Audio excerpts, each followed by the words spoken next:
Baik, Assalamualaikum warahmatullahi wabarakatuh. Perkenalkan, nama saya Yovita Nurmasari Nugroho Putri.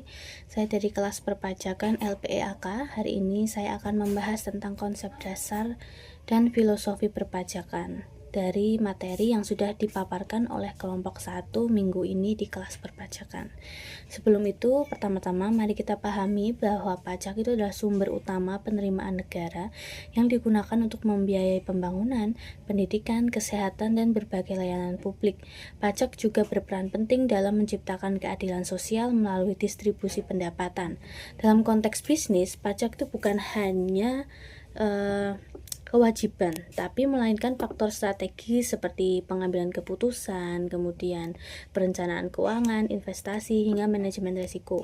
Ada beberapa konsep dasar pajak yang perlu kita ingat. Pajak itu bertujuan untuk membiayai kebutuhan publik. Struktur pajak mencakup berbagai jenis seperti pajak penghasilan, penjualan, dan properti.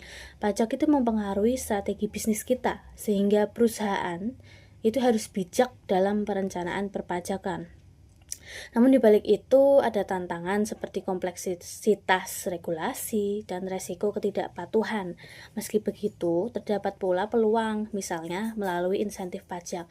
Kita bisa memanfaatkan insentif pajak untuk meningkatkan efisiensi. Nah, kemudian selanjutnya setelah itu dari sisi filosofi, pajak itu menekankan asas keadilan, kepastian hukum, dan kemanfaatan. Pajak adalah bentuk kontrak sosial antara negara dan rakyat, sebuah kontribusi moral untuk kesejahteraan bersama. Dalam sistem perpajakan di Indonesia, ada 3 jenis asas penting yang perlu kita pahami. Yang pertama, itu ada asas domisili, yaitu berdasarkan tempat tinggal wajib pajak. Yang kedua, asas sumber, berdasarkan asal penghasilan. Yang ketiga, asas kebangsaan, berdasarkan kewarganegaraan. Untuk memperjelas, mari kita lihat dari studi kasus Asian Agri yang kemarin sudah dijelaskan oleh kelompok 1.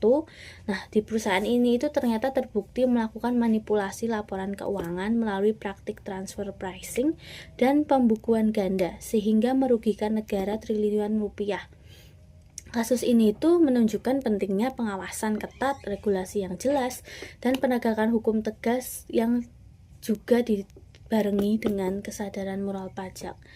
Nah, dari segala materi yang sudah saya terima kemarin, kita dapat menyimpulkan bahwa pajak itu bukan sekedar kewajiban administratif, melainkan kewajiban moral. Nah, dengan pajak kita bisa berkontribusi nyata bagi pembangunan bangsa dan kesejahteraan masyarakat. Begitu, sekian dari saya. Semoga dapat memberikan